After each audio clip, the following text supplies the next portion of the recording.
মোহাম্মদ আনোয়ার হোসেন এখানে আসছি হিটাসি বা মেডিটেলের লোকালের জন্য আসছে। আমি আজকে অনুরোধ করছি, মিটিং করছিলাম আমার মেম্বার সেক্রেটারি প্রকৌশলী জনাব মাসুদ হাসান, বিভাগীয় প্রধান এক্সিয়ার ইংরেজি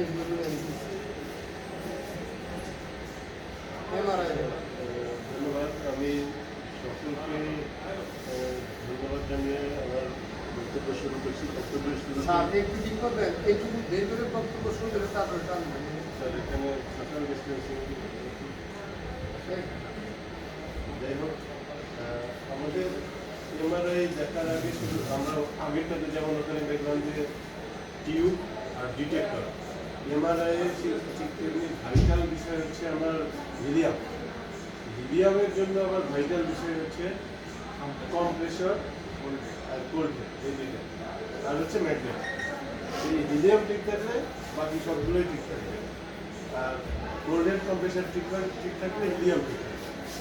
এখন এইগুলো আমাদের এই জন্য এখন হিলিয়াম আমাদের এমআরআই প্রিন্সিপালটা কি দাদা একটু বলবেন? আসলে কম এমআরআই প্রিন্সিপাল একটু এমআরআই আপনাদের সবাইকে ধন্যবাদ। জি স্যার।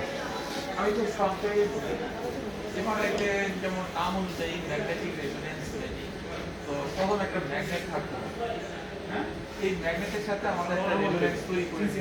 এই রেজোনেন্সটা করতে রেডিও ফ্রিকোয়েন্সি থাকবে। তো ম্যাগনেটিক ফিল্ড, ম্যাগনেট যখন হয় একটা ম্যাগনেটিক ফিল্ডও থাকবে। সেই ম্যাগনেটিক ফিল্ডটাকে যদি স্টেবল থাকে তাহলে কিন্তু একটা হিউম্যান বডি যাওয়ার পরেও হিউম্যান বডির যে আমাদের পানির অংশটা আছে, হাইড্রোজেন পানিতে H2O থেকে যে পানির যে অংশটা, ও কিন্তু কোনো নড়াচড়া করবে না একটা স্ট্যাটিক ম্যাগনেটিক ফিল্ডে। তো স্ট্যাটিক ম্যাগনেটিক ফিল্ডে যখন একটা পেশেন্টকে দেওয়া হবে তখন তোকে একটা ডিস্টার্ব করতে হবে এই ফিল্ডটাকে, রেডিও ফ্রিকোয়েন্সি দিয়ে ওটাকে একটা ডিস্টার্ব করা হয়। যেই যখন ডিস্টার্ব করা হয় তখন তার একটা সিকোয়েন্স, এবং যখন আবার সেই রেডিও ফ্রিকোয়েন্সিকে তুলে নেওয়া হয় তখন আবার আমাদের ইলেকট্রনিক গুলোর মধ্যে আরেকটা ডিস্টার্বেন্স, এই দুইটার কম্বিনেশন থেকে আমাদের একটা ছবি চলে আসে হিউম্যান বডি। তো এখন কিভাবে ছবিটা আসবে সেটা এখানে একমাত্র এমআরআই মেশিন যে কিনা 3 ধরনের ছবি তৈরি করতে পারবে। একটা এক্সিয়াল বলি আমরা, আরেকটা বলি সেটিকাল, আরেকটা বলি করোনাল। তো বেসিক প্রিন্সিপালটা কিন্তু এইটাই। এরপরে আমাদের আছে ইঞ্জিনিয়ারিং, সেই ম্যাগনেটকে আমরা কিভাবে স্টেবল করে রাখবো। যদি সুপার কন্ডাক্টিভ হয় তাহলে তার টেম্পারেচার -270 ডিগ্রিতে কিভাবে নিতে হবে সেই ধরনের ম্যানেজমেন্ট থাকবে। আর পুরো প্রক্রিয়াটাই হয় কম্পিউটার, যে হিউম্যান বডি থেকে ইনফরমেশন নিয়ে কি কি পদ্ধতিতে আমরা একদম এন্ড রেজাল্ট হিসেবে মনিটরে দেখব, সেই পুরো প্রক্রিয়াটাই হলো আমাদের কম্পিউটারের মাধ্যমে। এখানে আরেকটু বলি, শুধু এখানে ম্যাগনেটিক ফিল্ড বলতে ম্যাগনেট থাকলেই হবে না। আমাদের যে ছবিগুলো তৈরি হবে অ্যাক্সিস বেস, সেখানে কিন্তু আমরা বলি রেডিয়েন্ট, সেটাও কিন্তু একটা ইলেকট্রোম্যাগনেট। এর মানে কি, একটা ম্যাগনেটিক ফিল্ডের মধ্যে আরেক ধরনের ম্যাগনেটিক ফিল্ড আমরা তৈরি করে দিচ্ছি, সেটা হলো ভেরি হাই ইলেকট্রোম্যাগনেট। সেটা এক্স অ্যাক্সিসে হতে পারে, ওয়াই অ্যাক্সিসে হতে পারে, জেড অ্যাক্সিসে হতে পারে। এই তিনটা যখনই হোক না কেন, তিনটা অ্যাক্সিস থাকবে, কিন্তু ছবি কিন্তু হবে 2 ডাইমেনশনাল। কখনো এমআরআইতে 3 ডাইমেনশনাল ছবি হবে না, ইভেন সিটিতেও না। 3 ডাইমেনশনালটা আমরা পোস্ট প্রসেসিং এর মাধ্যমে করব, বাট ছবি হবে কিন্তু এক্স এবং ওয়াই বা 2 ডাইমেনশনাল। সেটা এক্সটারই হোক, সেজিটারই হোক, করোনালি হোক, 2 ডাইমেনশনাল ইমেজ হবে। আরেকটা মজার ব্যাপার, আমরা যতই যাই করি না কেন, এখনো কিন্তু আমরা ব্ল্যাক এন্ড হোয়াইটে ইমেজ পাই। সেই ইমেজ কিন্তু এখনো কালারেশন, রিয়েল ইমেজ কিন্তু কখনো কালার হবে না, সব ইমেজগুলো হবে আমাদের ব্ল্যাক এন্ড হোয়াইট। তো এটাই আমার কাছে মনে হয় যে ভেরি সার্থক যে ইমেজটা আসে। আমি এখন গ্রেডিয়েন্ট কয়েলটা কেন ব্যবহার করা হয়? লম্বা সার্ভাইকাল স্পাইন, এদিকে কেন গ্রেডিয়েন্ট কয়েলটা দিই? হ্যাঁ, ভালো প্রশ্ন। গ্রেডিয়েন্ট যদি এটা হলো কি একটা লোকাল আইডিয়া, যেমন আমি একটা ক্যামেরা দিয়ে যখন ছবি তুলি, আমরা মাঝখানে একটা টিপ দিই যাতে আমার অবজেক্টটা সুন্দর চকচকে চলে আসে, বাকি সাইডগুলো আমার অতটা ব্লার আসলেও ক্ষতি নেই। যেমন আমি যখন ব্রেন করবো, ব্রেনের জন্য আমরা যদি এক্সিয়াল ছবি তৈরি করি, তখন আমাকে গ্রেডিয়েন্ট যে দুইটা অ্যাক্সিস এর জন্য দায়ী থাকবে এক্সিয়ালের জন্য, ঠিক ওই জায়গাটাকে আমরা ঘনীভূত করে ফেলব। একদম মেইন ম্যাগনেটিক ফিল্ড এবং এক্সটার্নাল ম্যাগনেটিক ফিল্ড, এই দুইটা দিয়ে আমাদের সমস্তটাকে একদম শার্প করে ফেলবে। সাউন্ড আসে শুধুমাত্র এক্স এবং ওয়াই। যদি আমি ব্রেন করলাম এক্সিয়াল ছবি, যদি আমি লাম্বার করি, দেখা যায় যে বিশাল বড় একটা লাম্বারের আমাদের 5টা L1 to L5 আমাদের আসতে হবে। সেই জন্য গ্রেডিয়েন্ট ফিল্ডটাকে আমাদের ম্যাগনেটিক ফিল্ড যেটা থাকবে ফিক্সড ফিল্ড, ওটা ঠিক ফিক্সড ফিল্ডকে তো আমাদের হাত দেওয়ার মতো কোনো ক্ষমতা নাই। শুধু আমরা চেঞ্জ করতেছি ম্যাগনেটিক ফিল্ডটাকে, যেটা এক্সটার্নাল ম্যাগনেটিক ফিল্ড, সেটা X axis, Y axis, Z axis, যেটা যখনই আমরা সেটা পরিবর্তন করে আমাদের বডি রিজন অনুযায়ী আমরা ছবিটাকে তুলে নিয়ে আসবো। এখন এই গ্রেডিয়েন্ট কয়েল আর ম্যাগনেটের মধ্যে সম্পর্ক কি আকর্ষণ না বিকর্ষণ? হ্যাঁ, এটা একটা ভালো প্রশ্ন। এটা হলো আকর্ষণ বিকর্ষণের খেলা। এখানে এখানে একটা জিনিস ইম্পর্টেন্ট, এই যে আমরা মেইন ম্যাগনেটিক ফিল্ড যেটাকে বলি, আমার কম্পিউটার কিন্তু ম্যাগনেটিক ফিল্ড বলে কিচ্ছু বোঝে না। কম্পিউটার কিন্তু ফিল্ড কি আছে না আছে কিচ্ছুই বোঝে না আমার কম্পিউটার, শুধু বোঝে একটা ফ্রিকোয়েন্সি। মেইন ফিল্ডের ফ্রিকোয়েন্সিটা কি 1.5 হলে পরে 63.7, ও এই ফ্রিকোয়েন্সিটাকে ধরে যা যা প্রসেস করতেছে। আর আমরা যখন গ্রেডিয়েন্ট দিচ্ছি, সেই ফ্রিকোয়েন্সির সাথে ম্যাচিং করে আমার গ্রেডিয়েন্টটা যাচ্ছে। গ্রেডিয়েন্টের ফিল্ড আমার সেই ফ্রিকোয়েন্সিতে উঠানো করতেছে। যেরকম একটা সুন্দর রেজোনেন্ট আমরা যে বলি, রেজোনেন্ট যেমন এখন দুলতে থাকে সুন্দর একটা টিউনিং এর মতো, এখানে একটা সুন্দর একটা গাছ কখন উঠবে কখন নামবে, কখন উঠবে কখন নামবে, তাই না? এবং এই যে অ্যাক্সিলারেশনটা হবে গ্রেডিয়েন্টের, সেটা কিন্তু করতেছে আরেকজন এক শক্তিশালী এক ব্যক্তি, তার নাম হলো রেডিও ফ্রিকোয়েন্সি। রেডিও ফ্রিকোয়েন্সি যদি বলে তুমি থামো, থামাই দিচ্ছে ফিল্ডে, বলে যে তুমি আর যেতে পারবে না।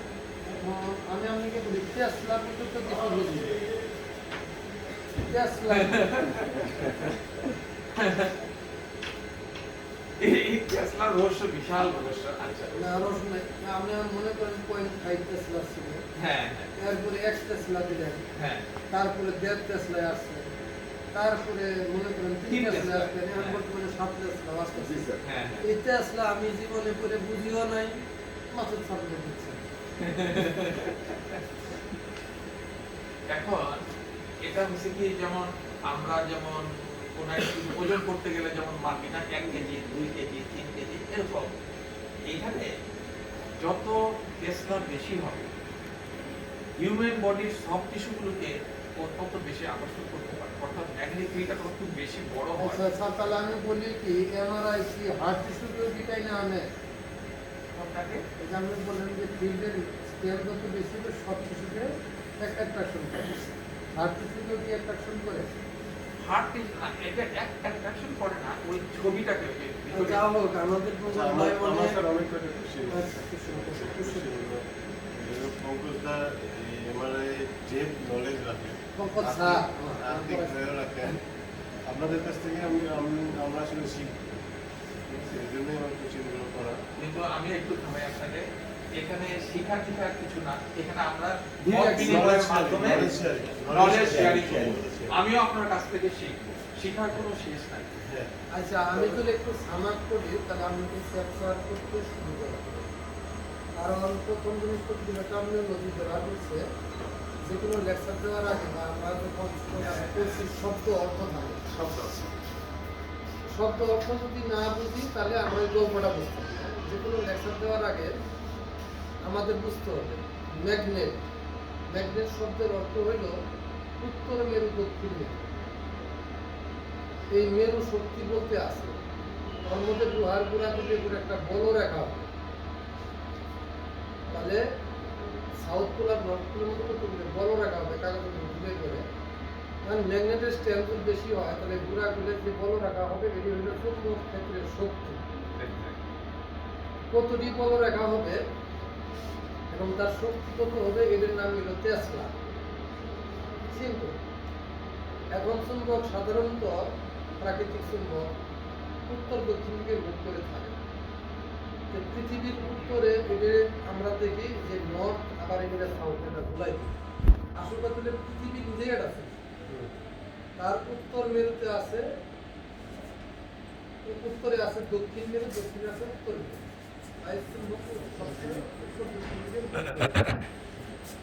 এখন আমি যখন একটা প্রাকৃতিক চুম্বক পাবো, পার্মানেন্ট ম্যাগনেট পাবো, ওটা কিন্তু রেখে দিই নর্থ সাউথ করে, তাহলে কিছু বল রাখা যাবে, টেন্ডেন্সি থাকে বল রাখা।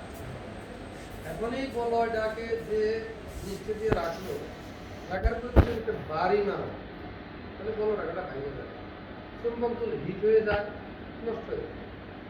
আর যদি এই উত্তর মেরু দক্ষিণ মেরু স্টেবিলিটি না থাকে, বল রাখা এরকম খেলবে, স্টেবল হবে।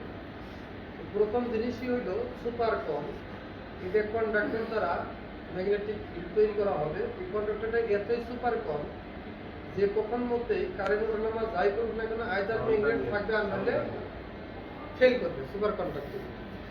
তো এই একটা ফিল্ড কম তৈরি করা হয়। ফিল্ডের মধ্যে যখন আমি একটা রুগী শোয়াই দিই, এখন আসে আমি ম্যাগনেট দিচ্ছি। আর রেজোন্যান্ট শব্দের অর্থ কি? রেজোন্যান্ট শব্দের অর্থ হইল আমি আর আমার মিসেস যখন সুন্দর কাপলিং করব তখন ভালো সন্তান হবে। সেও যেন নারীর আধিক্য আমাকে ডমিন না করে, আমি যেন পুরুষের আধিক্য ডমিন না করি। দুজনে মিলেমিশে যখন নিউট্রাল হব, তখন আমাদের মধ্যে ঝগড়াঝাটি কমে যাবে। যে স্বাভাবিক পর্যায়ে যখন কয়েল থাকে, ম্যাগনেট কয়েল থাকে, এই জিনিসের মধ্যে ক্যাপাসিটর আর ইন্ডাক্টর থাকে। এই ক্যাপাসিটর আর ইন্ডাক্টর ফ্রিকোয়েন্সি জেনারেট করে, কিন্তু এদের মধ্যে সুপার কাপলিং করার জন্য আমি এক্সাম্পল দিয়ে বলতে পারি, আমি একটা ভালো রেজাল্ট দেব, এখন ডাইন পাশে আছে আমার একটা শত্রু, বাম পাশে আছে একটা শত্রু, কিন্তু এই দুইটা শত্রু তারা নিজেদের মধ্যে পরস্পর অপোজিশন করে, তাহলে আমি নিরপেক্ষ থাকি। যেমন এক্সাম্পল দেখা গেল যে একটা মেয়ে আমাকে ভালোবাসে, আবার এই পাশে একটা ছেলে আছে, ওই ছেলেটা ওই মেয়েকে ভালোবাসে, আমি চেষ্টা করবো ওদের রিজনেন্ট করে দেওয়া, আমি থাকাতে চলে যাবো। ঠিক তেমনি গাড়িরও গিট পাতি আছে। আমি যদি গাড়িতে ধরি, যখন তুমি বলবা প্যাসেঞ্জার সাইড হলো মাছ, আর গিট পাতি আছে ওগুলোর দিকে ভালো করে খেলবে। গাড়ি যখন এই দুটোর ওজন আর স্প্রিং পাতির টেনশন সমান হবে, তখন একজন আরেকজনকে অভ্যাস করবে, সুন্দর করে গাড়ি যাবে। যদি কোনো কারণে কয়েল ডাউন হয়ে যায়, প্যাসেঞ্জারের জন্য ক্যাট ক্যাট শব্দ করে, এটা রেজোনেন্ট। অর্থাৎ রেজোনেন্ট কন্ডিশন শব্দের অর্থ হলো আকাঙ্ক্ষিত ম্যাগনেটকে স্টেবিলিটি নিয়ে আসার জন্য ক্যাপাসিটিভ এবং ইন্ডাকটিভ ক্যারেক্টারিস্টিককে মিনিমাইজ করা। এখন একটা হোল বডি মানুষকে ম্যাগনেটের মধ্যে শোয়াই দিই। এখন সম্পূর্ণরূপে ম্যাগনেটের মধ্যে শোয়াই দিলে যদি আমি দু হাতেই আমি কিন্তু টান দিয়ে ধরি, কিন্তু আমি যখন শুইতেছি আমাকে কিন্তু ধরতেছে, কারণ লাগে দড়ি দিয়ে টান দিতেছে, এটা দিয়ে টান দিতেছে, এটা টান দিতেছে। আমি যখন শুয়ে পড়লাম, তাহলে কিন্তু আমার টান দিতেছে। টান না দেওয়ার কারণে আমি যখন শুই, তাহলে আমাদের হিউম্যান বডিতে ব্লাড সেল আছে, ফ্লুইড যেটা আছে ওইটার মধ্যে পানি হলো 60%। এখন পানি যখন কোনো ম্যাগনেটের মধ্যে পড়বে, অটোমেটিক আয়োনাইজড হয়ে যাবে। এটা হাইড্রোজেন আয়ন আর হলো অক্সিজেন আয়ন। এই হাইড্রোজেন আয়নগুলোকে এই বডি ফ্লুইড থেকে এটাকে আলাদা করে অ্যাট্রাকশনে অ্যালাইন করার চেষ্টা করবো ম্যাগনেটিক দিক। কিন্তু এতে করে টান দিলে যে আমার বডি ভেঙে যাবে তা। এখন এটার সে একটা এনার্জি T1 নিয়ে বসে আছে। এখন সে চিন্তা করবে কি, তারা তো একটা স্টেবল কন্ডিশনে আছে, আমরা স্টেবল কন্ডিশনে আছি। এখন আমি যদি গভর্নমেন্ট অফিসার প্রকৃত পক্ষে হই, আর আমি যদি ইঞ্জিনিয়ার হই, বাইরে থেকে ফ্রিকোয়েন্সি দিলে বলে যতই তুই বলে যে আমি ইঞ্জিনিয়ার নই, আমি যা কাম করেছি। আর যদি নন ইঞ্জিনিয়ার হয়, বাইরে থেকে ফ্রিকোয়েন্সি দিলে ওষুধে দৌড় মারা। তাহলে ওষুধে দৌড় মারা স্ট্যান্ডার্ড যে ইঞ্জিনিয়ার ডিটেক্ট করা, ওষুধ দৌড় মারলে ওষুধ ইঞ্জিনিয়ার। তাহলে হিউম্যান বডি যেটা ফ্লুইড আছে, এই ফ্লুইড লেভেলে হাইড্রোজেন এবং অক্সিজেন আয়ন যেটা আছে, এটা হোমোজেনিটি যা আছে, এই হোমোজেনিটির পরীক্ষা করতে হবে। এই হোমোজেনিটির পরে যদি এই হোমোজেনিটি ইনফরমেটিভ, মানে আমার কোনো জায়গায় অক্সিজেন কম আসলো বেশি আসলো, ফিল্ডের হোমোজেনিটি থাকে, ডিএসসি বা ডিএসবি আপনারা বলেন। তারপর অনেকগুলো প্যারামিটার আছে। এই প্যারামিটার আসল মেইন হলো অ্যাম্পলিফায়ার। অ্যাম্পলিফায়ার যখন সিগন্যালটা দিল, যাওয়ার পর সে একটা এনার্জি অ্যাপ্লাই করে, এনার্জি অ্যাপ্লাই করে ওইতে যাবে, আবার পুনরায় স্টেবল কন্ডিশনে আসবে। যেগুলো নর্মাল প্রথমে দৌড় দিয়ে চলে যাবো, আর যেগুলো নর্মাল পিছলে হয়ে আসবে। তার মানে এই দুটো ডিফারেন্সের জন্য 0 আর 1 যদি হয় তার মানে একটা গ্রেডিয়েন্ট তৈরি হবে। এরপরেও আমি একটা গ্রেডিয়েন্ট কয়েল ব্যবহার করতেছি। এক ম্যাগনেটের মধ্যে আরেক ম্যাগনেট দিলে তারা পটেনশিয়াল ডিফারেন্স মানে গ্রেডিয়েন্ট শব্দটা ছিল মাসুদের বয়স হলো 35, আমার বয়স হচ্ছে 57, মোটামুটি 25 বছরের ডিফারেন্স। এই তফারেন্স তৈরি করা, এই তফারেন্স তৈরি করলে পরে এই ইলেকট্রনগুলো স্পিনের মতো ঘুরতে থাকে, লাটিমের মতো ঘুরতে থাকে, আর এখান থেকে এনার্জি কনভার্ট হবে সিগন্যাল। এই সিগন্যালটা যখন গ্রেডিয়েন্ট কয়েল দিল দুজনের মধ্যে, ওই যে আমি বললাম এরা একজন চাই আমি বিদায় হবো আর একজনগুলো ধরে রাখবে, যে জায়গায় যায় সে তাদের কাপলিং আলোচনা হবে, এটার নাম হলো রেজোনেন্স, আর যেগুলোর নাম হলো নন রেজোনেন্স। রেজোনেন্স শব্দের অর্থই হলো আজকে আমরা সিএমসি মিটিং করতে আসছি, আমরা যদি একটু এই দিক সেদিক করে উনি কিন্তু আমারও বুঝি, আমিও কিন্তু তারা বুঝি, বাট একটা পয়েন্টে এসে আমরা কিন্তু equation this is call resonance. All meeting should be resonance. Resonant কন্ডিশনে আসলে পরে সিদ্ধান্ত হয়ে যায়। আর এরকম আবার নেগোসিয়েশন যখন চলে তখন চলে ইন্ডাক্টর আর ক্যাপাসিটি। যখন ইন্ডাক্টর আর ক্যাপাসিটর মিনিমাইজ করে ধীরে ধীরে তখন না হলো রেজিস্ট্যান্স, তখন ব্যারিয়ার নাই। This is called magnetic resonant image. যেহেতু এই সিগন্যালটা প্রসেস করা হয় কম্পিউটারের মাধ্যমে, যেমন আমি কথা বলতেছি অ্যানালগ, এরপরে আমার ভয়েসটাকে ডিএসবি দিয়ে ডিজিটালাইজ করে সেটা একটা ছবি তোলা সম্ভব। কারণ আমি যখন তোমার এখানে দেখি তখন ছবি আসে না, এই জায়গায় পয়েন্ট থেকে কিছু সিগন্যাল, অপটিক্যাল সিগন্যাল, এই অপটিক্যাল সিগন্যাল ক্যামেরায় প্রসেস করে। ঠিক তেমনি আমাদের মধ্যে analog signal, row matrix, matrix 512 matrix দিয়ে আমরা 0 আর 1 দিয়ে যদি আমরা তাহলে একটা ইমেজ আসে। এখন ইমেজের মধ্যে আমার কিন্তু নর্মাল একটা ফেনোমেনা ওয়াটার দিয়ে করা আছে। এই ইমেজের বাইরে আমি বডি ফ্লুইডে করতেছি, ওইটাও পারি। এখন একটা সুস্থ মানুষের লাম্বার স্পাইন টিস্যু, ব্লাডের টিস্যু, হার্টের টিস্যু, এই টিস্যুগুলোর একটা ধরন আছে, ক্যারেক্টারিস্টিক, এটা সফটওয়্যারে দেওয়া আছে। এখন যখন আমি ছবিটা দেখব কালো, ভাঙ্গা বা অন্য ধরনের অ্যাবনর্মাল দেখবো, তখন আমি বুঝে নিব যে এই জোনটা অ্যাবনর্মাল আছে। এই অ্যাবনর্মাল যখন দেখবে তখন এটা রেডিওলজিস্ট যিনি আছে উনি একটা কমান্ড করবে, ফিল্ম দেখবে, দেখে সেটা মেডিসিনের ডাক্তার আইদার বলবে টিউমার, অথবা বলতে পারে যে সিগন আছে, আর একজন বলতে পারে lumber spine L1, L2, L3 ধরে একটা ডিজেনারেট হয়ে গেছে, ঘুমটা একটু বাঁকা হয়ে গেছে, আবার মাথার সার্ভাইকেল স্পাইন সেটা বাঁকা হয়ে গেছে, অ্যাক্সিডেন্টের ফ্র্যাকচার সুন্দর দেখা যাবে। এবং দাদা খুব সুন্দর একটা কথা, পৃথিবীতে কোনো জিনিস 3D বলতে কিছু নাই। কারণ আমি যখন এই গড়টা তুলছি, প্রথমে এই ওয়ালটা করছি, টুটি দেখছি, তারপর ওই ওয়ালটা তুলছি, টুটি দেখছি, ওই পাশের ওয়ালটা করছি, টুটি দেখছি, এই পাশের ওয়ালটা করছি, টুটি দেখছি, অথবা ছাত্রা ডালাই করলাম, সবই টুটি দিয়ে শুরু হয়েছে। তখন আমি বাইরে থেকে দেখবো front view, rear view, side view, rear view, পিছনে ভিউটা দেখবো, টপ ভিউ দেখবো। যখন টোটাল বাইরে থেকে দেখবো তখন এটা হলো 3D। 3D কোনো জিনিস একবারে তৈরি করা যায় না, এটা প্রসেস।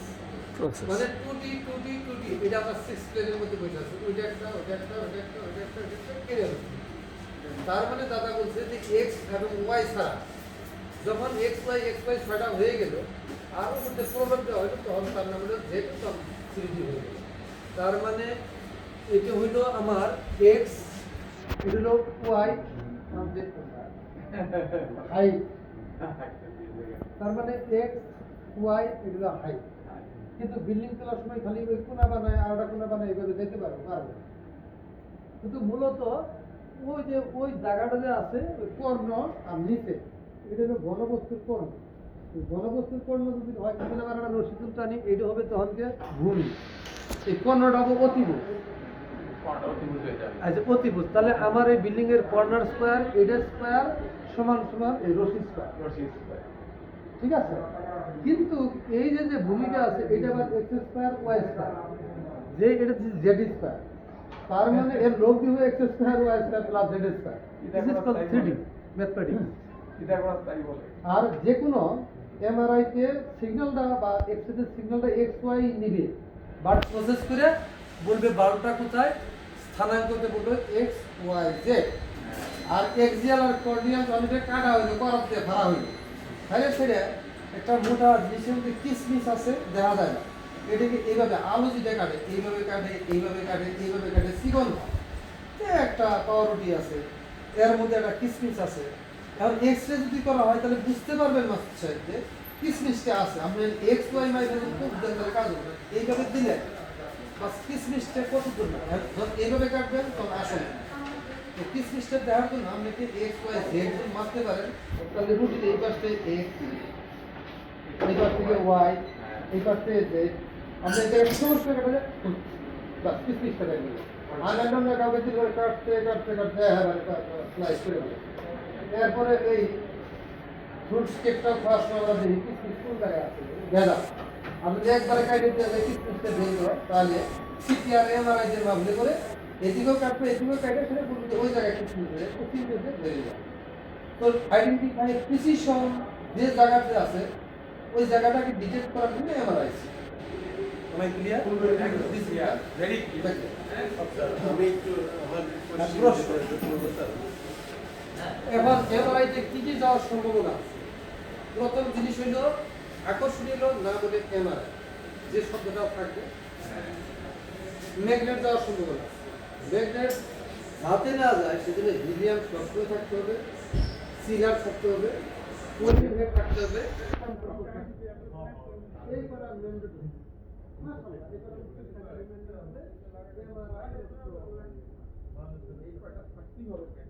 মানে এটা হলো খরচ তারপরে ওয়াজিব তারপরে শুনি মানে আপনি স্যার অনেক কিছু আর হতে পারে রেডিয়াস কয়েল আছে এই রেডিয়াস আমরা বাদ দিয়ে রেডিয়াস কাম মারছিলাম পারবে কারণ আমার মতো 57 বছর বয়সে একজন টেকনিশিয়ান এসে লাম্বার কয়েল দেওয়া হয় ঠেঙ্গে করলে বাইরে পুরো চাপ দিতে আবার রুগীর মাথা যায় এগুলো একটা লাইফ টাইম আছে আর প্রত্যেকটা জিনিসের ফেসিলিটি আছে যে একটা আমি লাম্বার কয়েল দিয়ে কতটা রুগী করতে পারি একটা নেক কয়েল দিয়ে কতটা রুগী করতে পারে একটা থোরাসিক কয়েল দিয়ে কতটা রুগী করতে পারে তাদের কিন্তু একটা লাইফ টাইম যেমন নাকি ব্যাডমিন্টন এখন আপনি যেভাবে খেলতে পারবেন 57 বছর বয়সে খেলতে পারবেন কিন্তু আপনি এটা ঘুরে জিতা যাবে এই মেশিনটা চলবে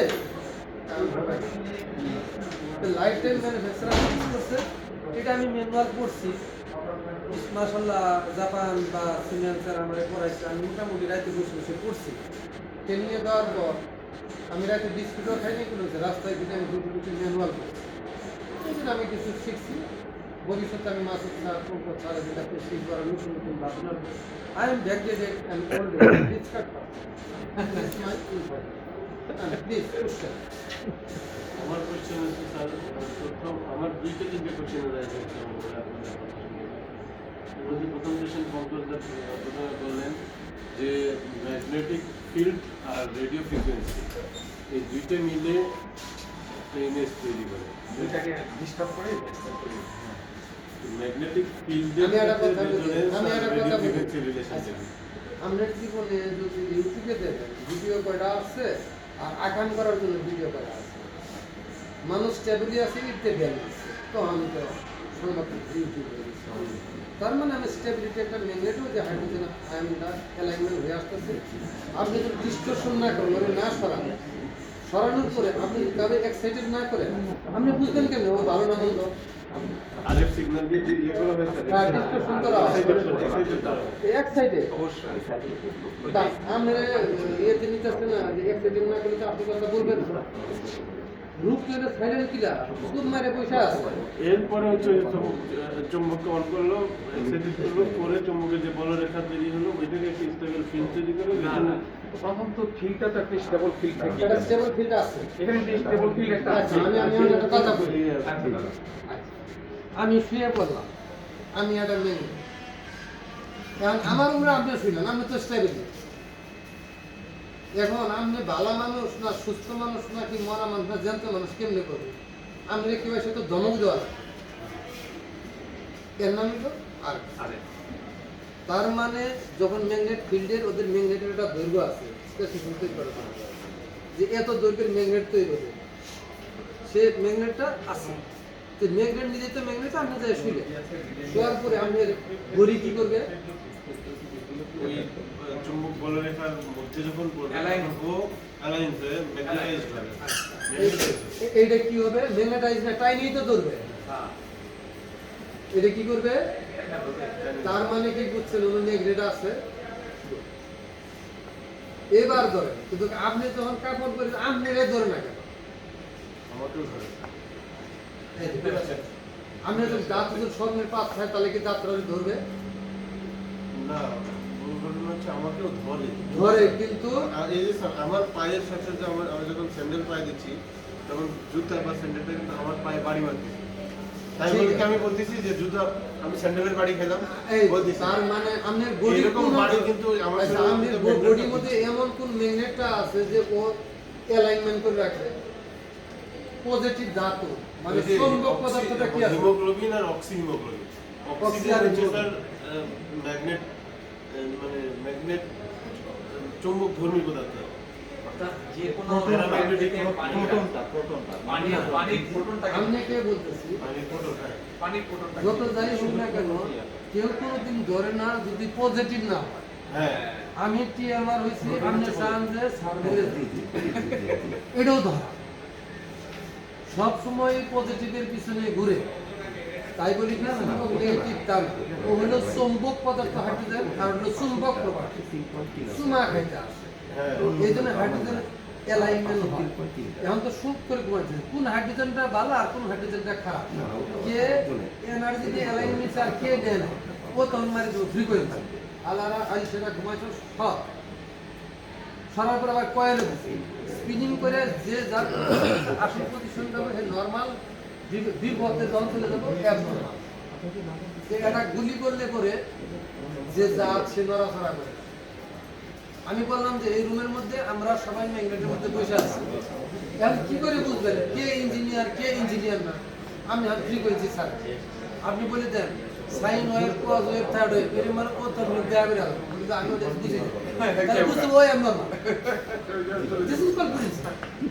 না, এখানে আমি স্যার আর গ্রেডিয়েন্ট যখন দিয়ে দিলেন তখন যাবো না ঘোরাফেরা শুরু করবো, তখন ওরে ধরা শুরু করবে না, এই তুই ইঞ্জিনিয়ার সরাই করছে এখানে এই এবার আলোচনাগুলোর ওকে মধ্যে মিনিমাইজ করতে ডিটেইল হয়তো ঘুরে অনেক ঢুকলো কিছু কেমনে বিষয় ওরা বলা জানে। লাগতেছে না স্যার, কিন্তু আমি ভীষণ এনজয় করতেছি এবং আমার কোশ্চিন এরাই হচ্ছে, হ্যাঁ। কারণ আমি অনেকটাই বুঝে কিছু জায়গায় আটকে যাচ্ছি।